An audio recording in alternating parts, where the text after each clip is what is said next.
Marketing means a lot of things. Most simply, it is the attempt to influence behavior in promotion of a product or service. That can mean anything. That can be what a product looks like, what a product does, how much it costs, or what people are saying about it.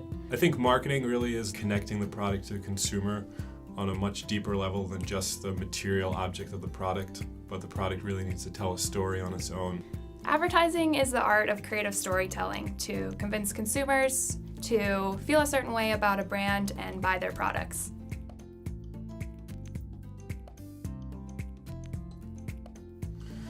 I think marketing and branding is such an interesting field because of the storytelling you can do.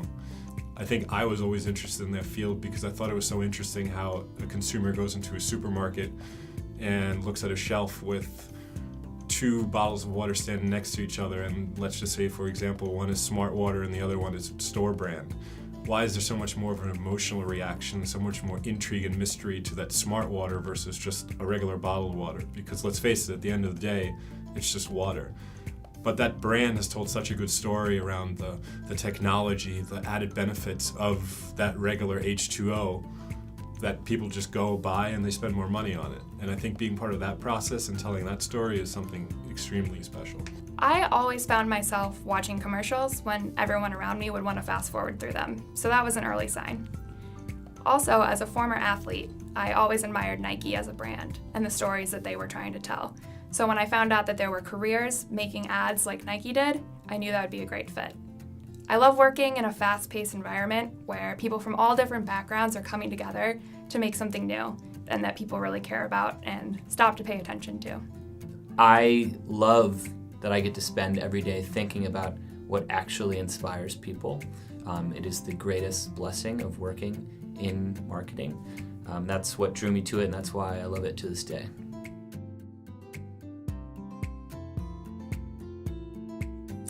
So my first job at an ad agency came through the Bowdoin Career Advisory Network. I found a woman who had my dream job at my dream agency, and I reached out to her and the rest was history. She became my boss at Hill Holiday and is now a mentor and a really close polar bear friend. So I'm always excited to connect with polar bears who are interested in advertising and help them explore getting into that field. It was actually through Twitter that I first got the introduction. I tweeted at a company I admired. They got back to me, and I made it happen. I also applied to a bunch of internships that did not pan out. So there's no right way, but persistence is key, and getting creative always helps. By chance would have it, one of my former teammates, Jordan Flegel, class of '08, fellow Bowdoin big man and basketball captain as well, was just starting off a startup idea in Boston and gave me the opportunity to join. And I thought there was no better way than to figure out how to actually tell a brand story by helping to build a brand. So I took a chance, kind of leap of faith, went down to Boston and joined Jordan this adventure, and kind of learned the craft of branding and marketing storytelling from square one.